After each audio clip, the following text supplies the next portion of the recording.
할렐루야. 오늘도 예배 자리에 나오신 여러분 한 분 한 분을 주님의 이름으로 환영하고 축복합니다. 오늘은 끝에서 시작하시는 하나님이라는 제목의 말씀으로 함께 은혜를 나누고자 합니다. 가끔은 삶이 아프고 외롭고 할 때라는 책에 보면 이런 글이 있습니다. 이 세상에 안 아픈 사람들은 없단다. 그 아픔을 어떻게 이겨나가는지는 자신에게 달려있다. 아픔도 슬픔도 꼭 필요하기에 신이 우리에게 부여했을지도 그저 살아있음에 누릴 수 있는 지상 최대의 선물이라고 생각하자. 이 선물을 곱게 받아들여 잘 이겨나가자. 그렇습니다. 이 세상에서 안 아픈 사람은 없고 상처 없는 사람은 아무도 없습니다. 일부러 아프고 싶어서 아픈 사람도 한 명도 없습니다. 그런데 인생을 살아가다 보면 누구나 아픔과 상처를 경험하게 되는 것이죠. 자기의 의지와는 전혀 상관이 없습니다. 그렇기 때문에 인생을 살아가면서 아픔과 상처 가운데에 이 아픔을 회복하고 또 치유가 된다는 것은 놀라운 축복이자 선물인 것입니다. 왜냐하면 회복을 통해서 성장을 경험할 수 있고 성숙해질 수 있기 때문인 것입니다. 특별히 그리스도인은 이 하나님의 말씀으로 회복과 치유를 경험할 수 있습니다. 우리가 믿는 하나님은 말씀을 보내서 고치시고 말씀을 보내서 회복시키시고 위험한 지경에서 건지시는 분이시기 때문입니다.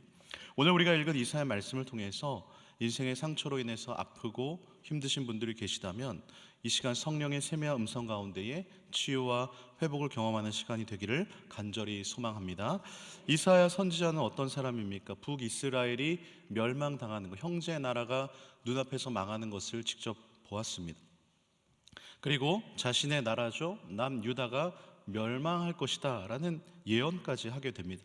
이런 말을 본인의 이불을 통해서 하는 이사야 선지자도 굉장히 마음이 힘들고 어렵고 안타까웠겠죠. 그 역시도 아픔과 상처를 가득 찬 인생이었습니다. 그러나 감사한 것은 우리 하나님께서 멸망당하게 될 것이다 라는 메시지와 동시에 위로와 회복을 경험하게 될 것을 말씀하고 계십니다. 그것이 바로 오늘 본문의 말씀인데요. 우리 1절을 한 번 더 같이 읽어보겠습니다. 시작.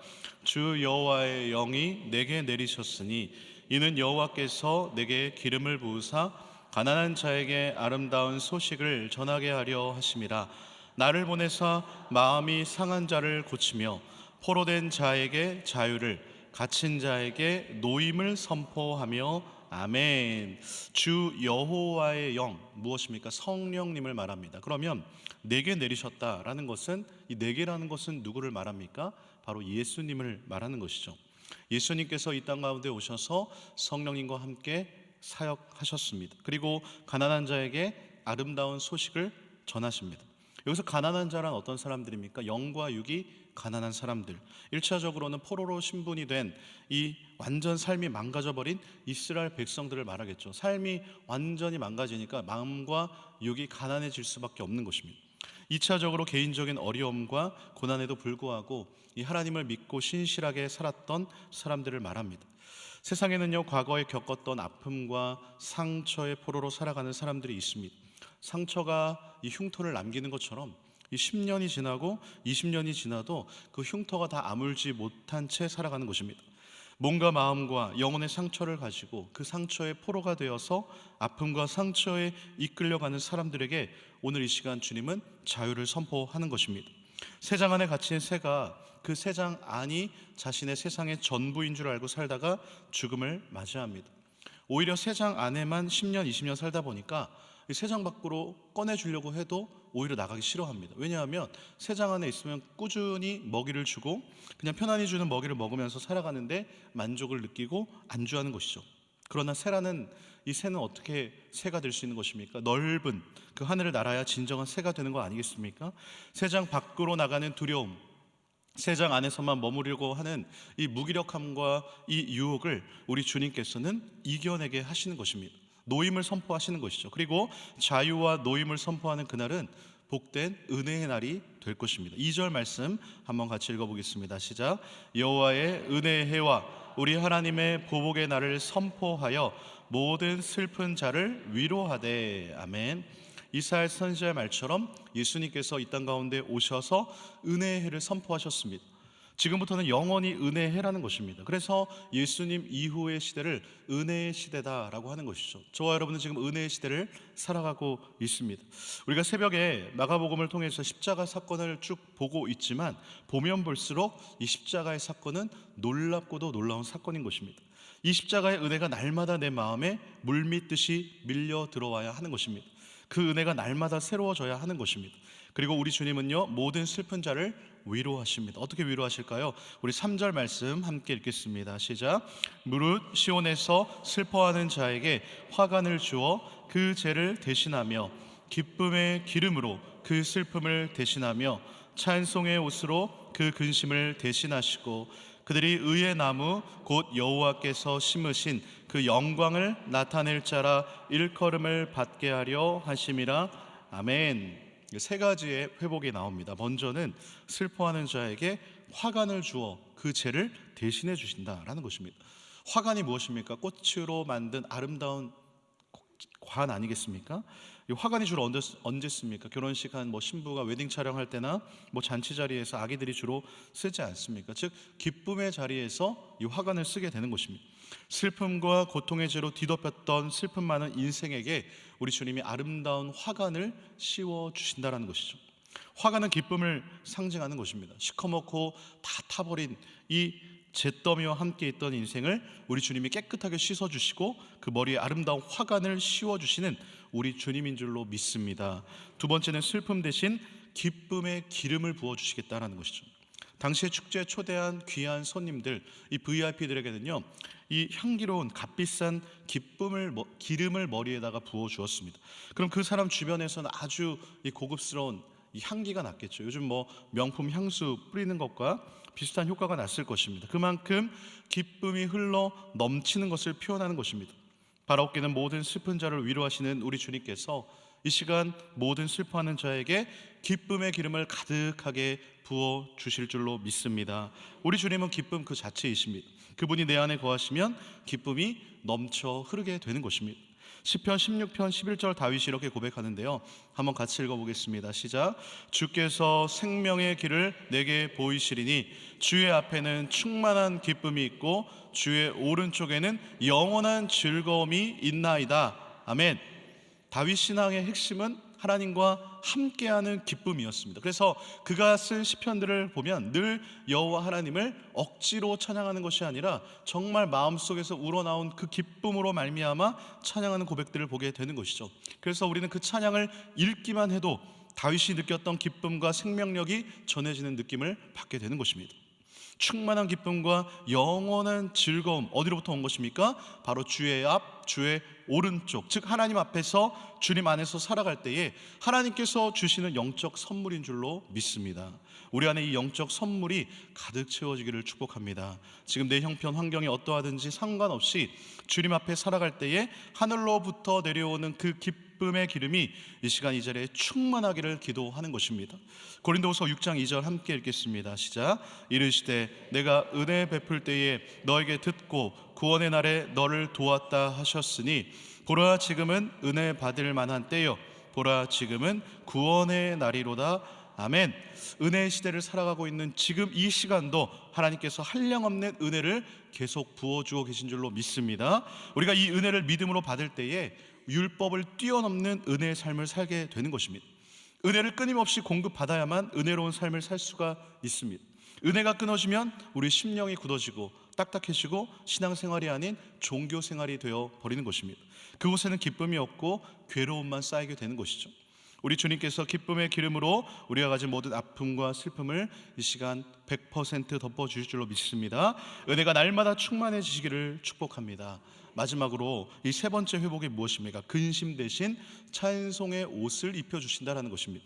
예전에 설교 때 한번 들려드린 이야기인데 혹시 못 들으신 분들이 있으실까봐 들려드립니다. 중세시대 유럽의 한 시골에서 근심으로 찌든 인생을 살던 사람이 있었습니다. 근데 그가 아내와 이혼을 했습니다. 자녀들도 하나같이 문제투성이었습니다. 그러니까 자신의 인생도 염려고 근심이고 작은 일조차 할 수가 없는 것이죠.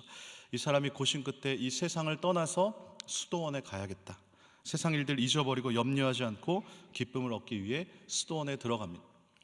원장 수녀님이 그 사람에게 찾아와서 이렇게 얘기를 하죠. 여기 제가 총 한 자루를 드릴 테니까 만약에 이 수도원 생활을 하다가도 혹시라도 세상의 염려와 근심으로 힘이 들면 이 총 가지고 저기 산에 올라가서 힘껏 방아쇠를 당기십시오. 빵 하는 소리와 함께 당신의 근심과 염려는 사라질 것입니다. 이 사람은 하루도 빠짐없이 산에 올라가 총을 쏘았습니다. 무슨 말입니까? 매일 근심이 생겼다라는 거죠. 그런데 문제는 매일 총을 쏴도 이 근심이 사라지지 않았습니다. 다시 원장 수녀님을 찾아갑니다. 혹시 수녀님 다른 해결책 없습니까?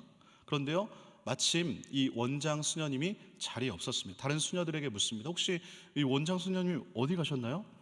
저기 뒷산에 가보면 원장 수녀님 만날 수 있을 겁니다. 벌써부터 웃으시는데요. 이 사람이 가까이 갈수록 뭐가 들릴까요? 이 총소리가 들리는데 권총이 아니라 따발총으로, 기관총으로 다다다다닥 쏘고 있더라는 것이죠. 무슨 말입니까? 세상에 근심 없는 사람은 아무도 없다라는 것이죠. 아마 여기 공기총을 한 자루씩 드리면 이 관악산이 총소리로 가득 차지 않을까요? 세상과 단절된 수도원에 들어간다고 총을 아무리 쏜다고 한들 이 근심은 사라지지 않습니다. 어디든지 따라다닙니다. 그렇다면 어떻게 이 근심이 사라질 수 있습니까? 바로 우리 하나님께서 위로부터 찬송의 옷을 입혀 주셔야 될 줄로 믿습니다. 찬송의 옷으로 덧입을 때에 염려와 근심이 떠나가고 다윗처럼 기쁨과 생명의 찬양을 올려드릴 줄로 믿습니다. 우리가 찬송의 옷을 입을 때 찬송할 수 없는 상황에서도 우리 입에서는 찬송에 나오는 능력을 덧입게 되는 것이죠. 이런 찬양이 있죠. 내 손을 주께 높이 듭니다.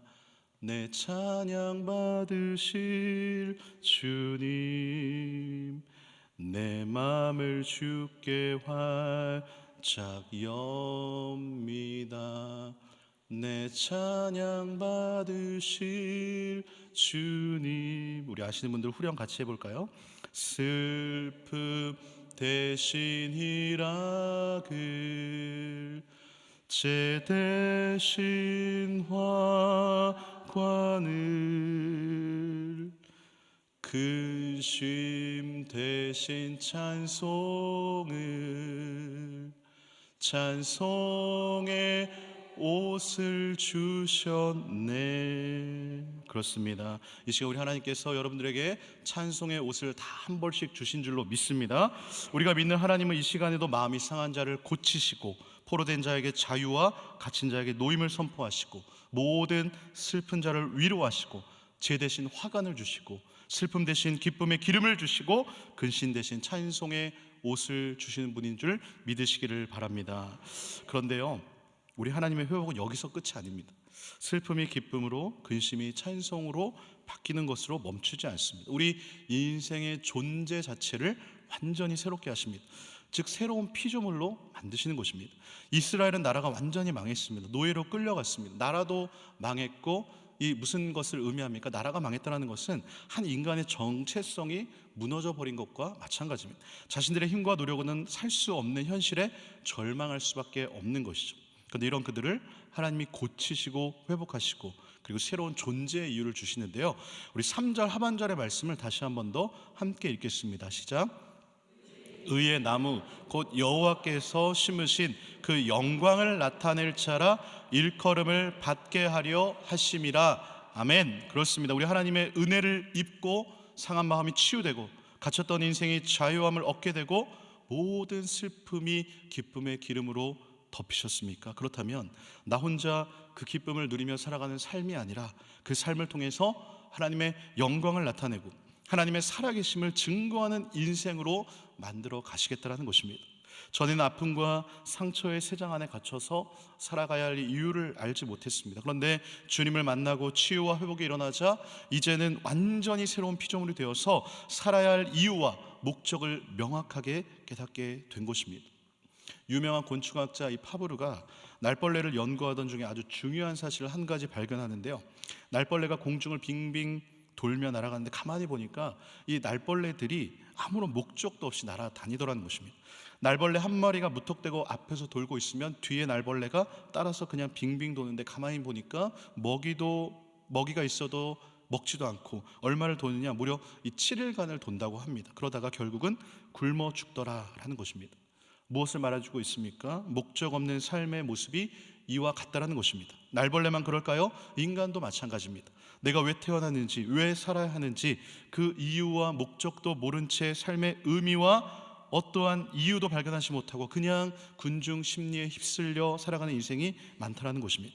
세상 사람들은 그렇다 하더라도 하나님을 믿는 사람들 중에도 삶의 목적을 알지 못한 채 살아가는 사람들이 있습니다. 구원의 감격을 경험하고도 오래가지 않습니다. 기쁨도 감격도 시들해진 채 살아갑니다. 영적인 성장도 멈추었습니다. 하지만 하나님께서 자신을 이 땅에 보내주신 목적을 분명히 아는 사람들은 소망과 기쁨이 넘치는 삶을 살아가는 것입니다. 사랑하는 성도 여러분, 하나님은 저와 여러분들을 자녀로 택하시고 하나님의 일을 이루기 위해서 일꾼으로 부르신 줄로 믿습니다. 하나님이 그냥 부르신 것이 아닙니다. 다 각자에게 맞는 목적 있기 때문에 부르신 것입니다. 상처나고 아픔 있는 인생을 우리 주님의 손으로 직접 고치시고 사용하시기 위해 부르신 줄로 믿습니다. 예수님께서 12제자를 부르신 장면을 보면요, 우리 주님께서 당신의 제자를 부르시는데 얼마나 공을 들이시는지 모릅니다. 누가복음 6장 12절 13절 말씀 한번 같이 읽겠습니다. 시작. 이때에 예수께서 기도하시러 산으로 가사 밤이 새도록 하나님께 기도하시고 밝음에 그 제자들을 부르사 그 중에서 12를 택하여 사도라 칭하셨으니 아멘. 예수님께서 제자들을 뽑기 전에 뭐 하십니까? 산에 홀로 올라가 밤이 새도록 기도하십니다. 아마 산기도를 해보신 분들 있으실 것입니다. 그렇다면 그 산기도 혼자 올라가서 해보신 분 혹시 있으십니까? 저는 혼자서 해본 적은 없고 같이 올라가서 따로 이렇게 해본 적은 있는데, 이 산기도를 하면 굉장히 겁이 납니다. 왜요? 뭐가 나올지 모르거든요. 부스럭 소리만 돼도, 부스럭부럭 소리만 나도 긴장합니다. 그런데 이런 어려운 산기도를 지금 그것도 혼자서 밤새도록 한다라는 것은 쉽지가 않습니다. 그런데 지금 예수님이 기도하고 계신 기도 제목이 무엇입니까? 뭐 건강의 문제, 뭐 죽을 문제, 뭐 자녀의 문제, 남편의 문제 아닙니다. 12제자를 세우기 위해서 기도하고 계신 것이죠. 혹시 인생의 큰 시험과 문제 앞에 밤새도록 기도해 본 적 있으십니까? 처리하면서. 물론 죽을 만큼 힘든 문제면 그럴 수도 있겠죠. 그런데 예수님은 지금 12제자를 세우기 위해 산에 올라가 홀로 밤을 새며 기도하셨다는 것이죠. 이 문제가 그 정도로 중요한 문제일까요? 하지만 예수님은 12제자를 세우시는 일이 너무나도 중요한 문제이기 때문에 지금 하나님의 뜻을 구하기 위해서 밤새도록 기도하셨다는 것이죠. 예수님의 이런 기도를 통해서 12제자가 세움을 받게 되었다면 이 제자가 된다라는 것, 예수님의 제자가 된다라는 것은 얼마나 놀랍고 감사한 일인지 모르는 것이죠. 저와 여러분도 마찬가지인 줄로 믿습니다. 우리 주님의 이런 기도와 열심으로 바로 저와 여러분도 하나님의 택하심을 받은 제자인 줄로 믿습니다. 우리 주님이 부르신 기준이 있습니다. 13절, 마가복음 3장 13절인데 같이 읽어보겠습니다. 시작.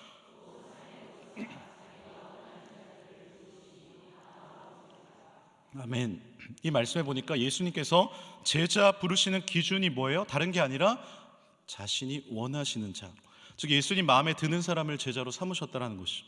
예수님이 세상에 어떤 기준을 가지고 학벌을 보시고 나이 보시고 뭐 많이 배웠냐 적게 배웠냐 기준 가지고 제자 뽑지 않았습니다. 아무런 상관없습니다. 그냥 우리 주님의 마음에 드신 사람, 그러니까 우리 주님께 쓰임받는 사람의 조건은 세상의 조건이 아니라 예수님의 마음에 드는 사람이어야 한다는 것이, 반대로 이야기하면 저와 여러분도 예수님 마음에 들기만 한다면 얼마든지 쓰임받는 하나님의 사람이 된다는 것입니다. 하나님 우리에게 아픔과 상처를 회복시키시고 하나님의 사람으로, 하나님의 제자로, 하나님 마음에 합한 사람으로 반드시 만들어 가실 줄로 믿습니다. 요즘에 간증 프로그램들이 정말 다양하게 많은데 보다 보면 이 아픔과 상처로 주님의 은혜로 치유가 되고 귀하게 하나님의 영광을 나타내는데 대부분이 쓰임받는 것을 보게 되는 것이죠. 그리고 제작되는 프로그램들마다 그 간증자의 인생을 이렇게 압축해서 하나의 제목으로 붙어 있습니다. 어느 날은 울산 신정교회를 섬기시는 이 김보성 목사님이라는 분의 간증을 보게 되었는데, 이 그분의 간증 제목은 이렇습니다. 상처는 사명이다. 저는 제목을 보고 놀랐습니다. 세상에 상처가 사명이라는요. 사명이 무엇입니까? 사명은 나에게 맡겨진 임무 아니겠습니까? 그런데 누가 상처를 내 임무로 맡고 싶겠습니까?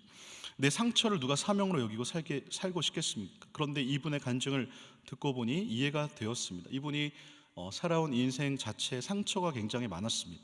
청소년기에 중학교 때였던 것 같습니다. 한 번은 이게 밤에 이제 자고 있는 새벽에 아버지가 와서 발로 이제 아들을 툭툭 차면서 깨우는 것이죠. 야, 너 지금 왜 여기서 자고 있어? 아들이 일어나서 아빠 여기 제 방인데요? 제 방에서 자야지. 그럼 제가 어디서 잡니까? 이렇게 하죠. 그랬더니 아버지가 말합니다. 너는 거실에 가서 쓰레기통에서 자. 너 쓰레기잖아. 왜 쓰레기가 사람 방에서 자고 있니? 이렇게 말하는 이 아버지의 속도 썩어서 문드러질 대로 문드러졌겠죠. 아픔과 슬픔으로 가득 차셨을 것입니다. 또 그 말을 들은 이 아들의 입장은 평생 상처와 아픔으로 가득 찼을 것입니다. 이것뿐만이 아니라 이 목사님의 인생에 찾아온 수많은 아픔과 상처와 이 아픔들을 통해서 하나님께서 만날 자를 만나게 해주시고 상처를 치유하시고 회복시켜 주셔서 결국은 목회자가 되고 귀하게 쓰임받고 있다라는 스토리였습니다. 저는 이 제목이 정말 마음에 와닿았습니다. 상처는 사명이다. 나에게 찾아온 상처는 아픔이 아니라 사명인 줄로 믿으시기 바랍니다. 상처를 통해서, 왜냐하면 하나님이 당신의 뜻을 이루시는 이 사명의 도구로 사용하시기 때문입니다. 상처를 사명처럼 여기게 될 때에 하나님께서 영광 나타내시기 위해서 손수 심으신 의의 나무로서 상처와 아픔을 싸매시고 고치시고 회복시키셔서 그 의의 나무를 통해서 30배, 60배, 100배의 열매를 맺게 하실 줄로 믿습니다. 죄를 뒤집어쓰고 슬픔과 근심 속에 살아가던 인생으로서는 도저히 상상조차 할 수 없는 일들이 펼쳐지게 되는 것입니다. 오늘 설교 제목이 끝에서 시작하시는 하나님인데요. 이 끝이란 단어, 이 사전적 의미는 시간과 공간과 사물들에서 마지막 한계가 되는 곳이라고 정의를 합니다. 그런데 이 끝이 어디에 쓰이나에 따라서 느낌은 조금 다른 것 같습니다. 예를 들면 숙제 끝 하면 기분 어떠십니까? 좋으시죠? 설교 준비 끝, 세상을 다 가진 기분입니다. 설거지 끝, 집안 청소 끝, 상상만 하셔도 기분이 좋으시죠? 그런데 내 인생 여기서 끝, 이러면 상황이 달라지는 것이죠. 절망이고 좌절입니다. 그런데 그 끝은 누가 정하는 것입니까? 바로 하나님이 정하시는 것입니다. 내가 끝이라고 생각하기에 절망하는 것이죠. 그러나 이 처음과 끝은 알파와 오메가 되시는 우리 하나님이 결정하시는 것입니다.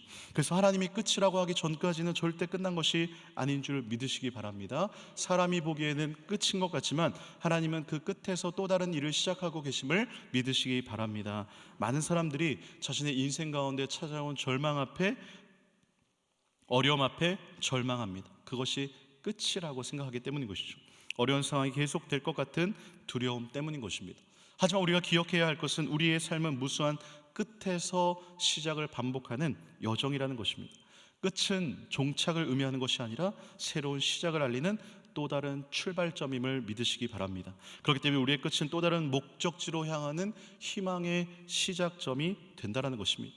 삼손이 태어나는 장면을 보면요, 하나님께서 그 당시에 블레셋 사람들 손에서 이스라엘 백성들이 40년 동안이나 괴로운 인생을 살아간 그 사람들을 위해서 하나님은 40년 동안 삼손을 준비하고 계셨음을 보게 되는 것이죠. 하나님이 마노아의 가정에 삼손을 태어나게 하심으로 이스라엘의 구원을 시작하신 것입니다. 삼손뿐만 아닙니다. 홍해 앞에 선 이스라엘 백성들도 마찬가지입니다. 성경을 보면 인간의 절망이 하나님의 시작이라는 것을 보여주는 것 많이 발견하게 되는 것이죠. 이제 끝이라고, 도저히 난 할 수 없다라고 생각할 때에 하나님의 놀라운 능력이 나타나게 되는 것입니다. 그렇기 때문에 내 상황과 형편을 떠나서 오늘도 내가 호흡하고 있다는 것, 그 자체만으로도 하나님께서 새로운 일을 시작하시려는 계획이 있는 줄로 믿습니다. 설교를 준비하면서 저희 고등학교 1학년 때 일이 생각이 났습니다. 당시 서울의 모 교회에서 이제 부교육자로 사역을 하시던 아버지께서 응암동에 개척을 하셨는데요. 이 고등학교 1학년이면 그래도 알만한 것들은 다 알만한 나이 아니겠습니까? 사춘기로, 그리고 굉장히 예민한 그런 나이입니다. 개척교회는 힘들고 중등부 생활은 그래도 나름 재밌게 친구들이랑 했는데 이제는 친구들도 없고 아무도 없고 나 혼자, 그런 상황을 다 알고 있었기 때문에 아버지가 개척하는 거에 대한 굉장한 반항심이 컸습니다. 그런 상황 속에서도 또 어머니는 제가 목회자가 되는 걸 원하고 기도하셨습니다. 이 사춘기가 극에 달할 시점, 고등학교 1학년 여름방학 때 어머니가 몰래 청소년 연합 집회에 저를 등록을 해놓으셨습니다. 그리고 기간이 다가와서 저에게 수련회를 가야 된다 이렇게 말씀하셨습니다.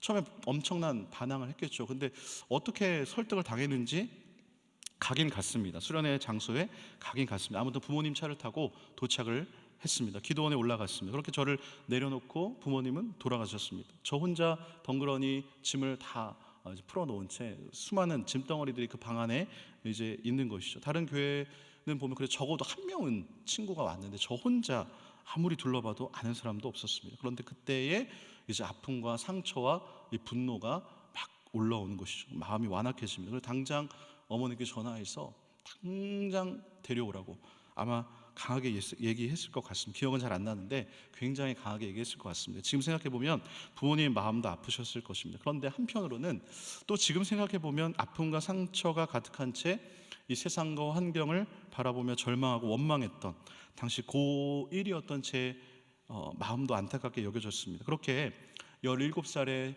저는 수련회가 시작되기도 전에 이 수련회를 탈출하게 됩니다.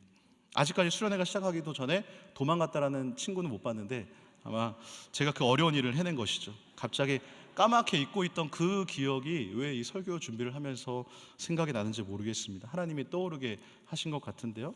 그리고 되돌아보니까 딱 17살 때 그렇게 도망을 치고 10년 후에 제가 하나님의 부르심을 받고 신약교회에 들어가게 된 것이죠. 수련회에서 도망친 제가 목사가 된다는 것은 상상도 못할 일이었습니다. 아버지는 3번의 개척을 하셨는데요. 어린 마음에 우리 집은 망했다, 이제 완전 끝났다, 내 인생 망했다 생각했습니다. 그런데 그 절망의 끝에서 하나님이 일하기 시작하셨고 10년 동안 제 상처 입은 마음을 만지시고 치유하시고 회복시키신 줄로 믿습니다. 사랑하는 성도 여러분, 인간의 끝은 하나님의 시작인 줄로 믿습니다. 끝에서 시작하시는 하나님을 통해서 회복과 치유와 은혜를 경험하시기를 축복합니다. 그래서 우리를 의의 나무로 주님의 손으로 손수 심으신 그 영광을 나타낼 자라 일컬음을 받게 되시기를 축복합니다. 그러기 위해서 우리가 해야 할 일이 한 가지가 있습니다. 바로 하나님 안에 거하는 인생인 것이죠. 아까 예수님께서 아무 이유 없이 제자들 부르시고 세우신 건 아니라고 말씀드렸습니다. 분명한 목적이 있다라고 말씀드렸는데요. 마가복음 3장 14절 우리 크게 한번 읽어보겠습니다. 시작. 이에 12를 세우셨으니 이는 자기와 함께 있게 하시고 또 보내사 전도도 하며. 아멘. 이 말씀을 보니까 예수님께서 제자들을 부르시고 세우신 분명한 첫 번째 목적이 나오는데 무엇이라고요? 바로 자기와 함께 있게 하기 위해서. 보통 우리가 생각할 때 제자들 왜 부릅니까? 전도시키려고, 전도하게 하려고 부른다 생각할 텐데 그게 첫 번째가 아니라 그건 두 번째고 첫 번째는 바로 자기와 함께 하기 위해 부렀다. 가만히 보면 잘 이해가 가지 않는 부분, 예수님이 외로우셔서 제자들을 이렇게 크루를 결성하신 걸까요? 아니죠. 예수님은 홀로 자주 산에 기도하러 가셨습니다. 당연히 외로움을 느끼실 분이 아닙니다. 그럼 왜 예수님이 제자들을 부르고 자기와 함께하기 위함이라고 말씀을 하신 것일까요? 바로 주님은 제자들에게 당신의 삶을 그대로 보여주기를 원하셨습니다. 삶 자체를 보여주면서 내가 어떤 분인지, 예수님이 어떤 분인지를 정확히 알기를 원하셨다는 것이죠. 젊은 남녀가 만나 결혼하고 이제 결혼하고 난 다음에는 속았다, 결혼하기 전에는 몰랐던 부분들이 종종 알았다, 이렇게 얘기를 한다고 합니다. 상대를 너무 모르고 결혼했다는 것이죠. 아마 여러분들도 결혼하기 전에 몰랐던 남편의 모습들, 새롭게 알게 되신 것들이 분명 있을 것입니다. 이것은 무엇을 의미하는 것입니까? 결혼하기 전에는 특정한 장소에서 만나서 데이트하고 몇 시간 짧게 이야기 나누고 헤어지는데, 결혼을 하면 한 집에서 먹고 자고 같이 살게 되는 것이죠. 꼭 각자의 삶의 민낯이 다 드러나는 것입니다. 부부 사이뿐만 아닙니다. 사람들과의 관계에서 마찬가지입니다. 그냥 적당한 거리에서 만날 때 너무 좋은 친구였는데 가까이 지내다 보니까 힘든 경우들이 발생합니다. 사람이 이렇게 같이 지내다 보면 다 드러나서 부끄러울 때가 있습니다. 하지만 예수님은 그렇지 않으십니다. 예수님은 제자들에게 자신의 삶을 있는 그대로 보여주면서 제자들도 예수님처럼 살기를 원하셨습니다. 그 결과가 무엇입니까? 비록 제자들이 예수님 잡혀가실 때는 다 버리고 도망갔지만 성령 받고서는 예수님께서 사셨던 삶을 그대로 산 것을 보게 되는 것입니다. 주님 가신 그 길을 그대로 따라가 결국은 순교의 자리까지 가게 되는 것을 우리는 보게 되는 것입니다. 그렇습니다. 우리 주님은 저와 여러분들을 부르셨습니다. 부르시고 당장 전도해, 이게 아니라 먼저 주님과 함께하기를 원하십니다. with Jesus, 주님과 먹고 마시고 주님을 닮아가기를 원하시는 줄 믿으시기 바랍니다. 그 주님과 함께 있을 때에 모든 상처는 치유되고 회복되고 하나님의 영광을 드러내는 의의 열매를 맺는 귀한 나무로 성장하게 될 줄로 믿습니다. 그리고 그 주님과 함께 있을 때 모든 두려움은 떠나가고 물 위를 걷는 믿음도 생기게 될 줄로 믿습니다. 하나님의 영광을 위해 살아라. 구체적으로 무엇을 말합니까? 하나님의 영광을 위해 산다라는 것, 우리의 삶을 통해 하나님이 드러나는 것. 영광이라는 것은요, 이 하나님을 반사한다, 리플렉트라고 하는데 하나님의 광채를 반사하는 것입니다.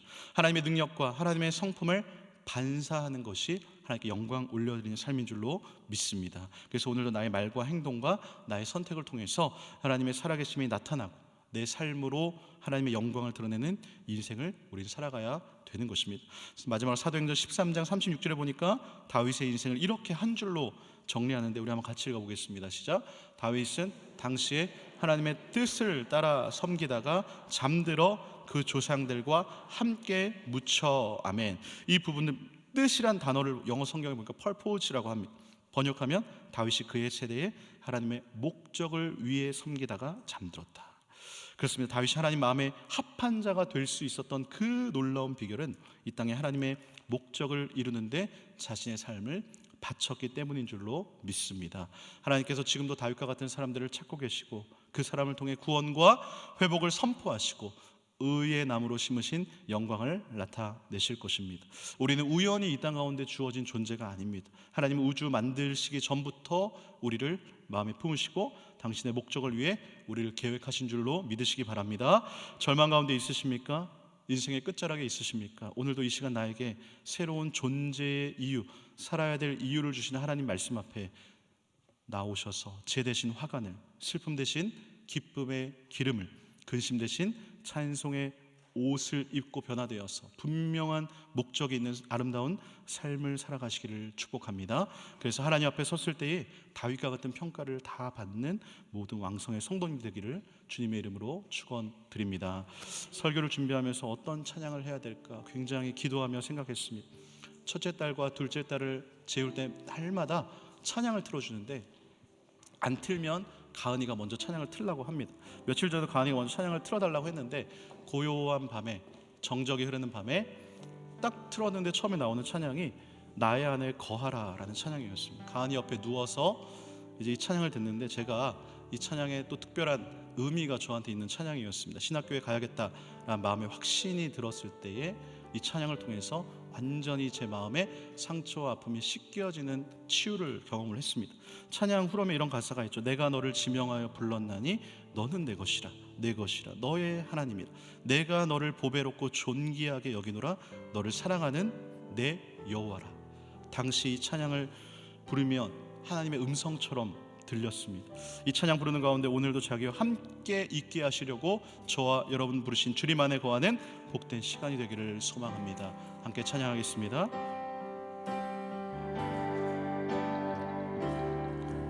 나의 안에 거하라. 나는 내 하나님이니 모든 환난 가운데 너를 지키는 자라. 두려워하지 말라. 내가 널 도와주리니 놀라지 말라. 내 손 잡아주리라. 나의 안에 거하라. 나의 안에 거하라. 나는 내 하나님이니 모든 환난 가운데 너를 지키는 자라. 두려워하지 말라. 내가 널 도와주리니 놀라지 말라. 내 손 잡아주리라. 내가 너를 지명하여 불렀나니 너는 내 것이라. 내 것이라. 너의 하나님이라. 내가 너를 보배롭고 존귀하게 여기노라. 너를 사랑하는 내 여호와 나의 안에 거하라. 나의 안에 거하라.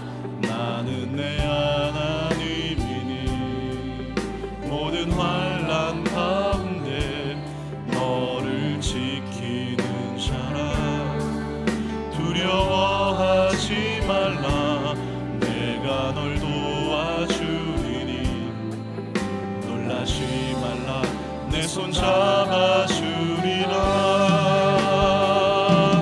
내가 너를 지명하여 불렀나니 너는 내 것이라. 내 것이라. 너의 하나님이라. 내가 너를 보배롭고 존귀하게 여기노라. 너를 사랑하는 내 여호와라.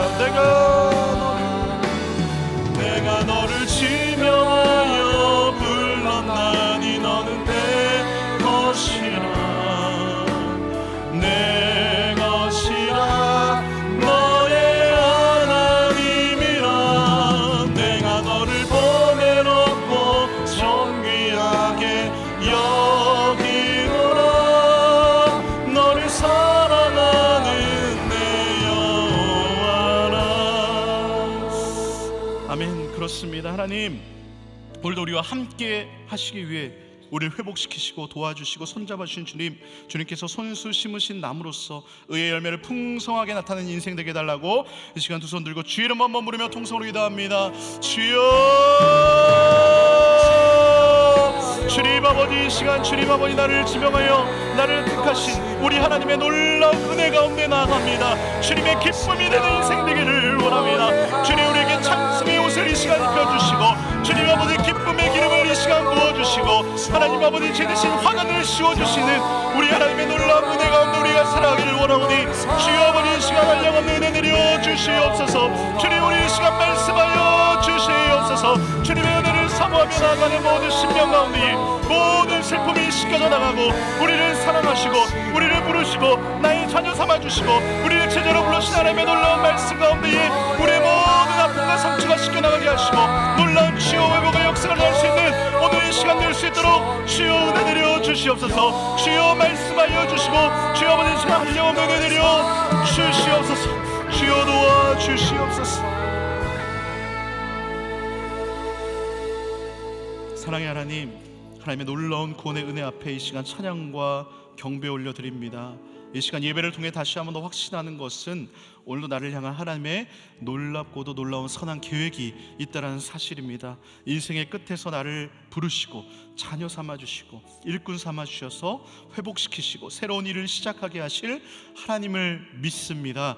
이 시간 슬픔 당한 모든 영혼들에게 기쁨의 기름을 부어주시고 근심 가운데 있는 모든 분들에게 찬송의 옷을 덧입혀 주시옵소서. 언제나 우리의 기도보다 더 크게 응답하시는 하나님을 기대합니다. 주여 은혜와 믿음 내려 주시옵소서. 일상 가운데 하나님 앞에 멈춰 설 때마다 하나님의 모든 선한 것을 보게 하시고 하나님의 은혜를 누리며 모든 두려움을 사라지게 하여 주시옵소서. 믿음으로 세상 이기게 하시고 승리하는 한 주간 되게 하여 주시옵소서. 이 모든 말씀 오늘도 우리와 함께 거하시기를 원하는 예수님의 이름으로 기도드립니다. 아멘.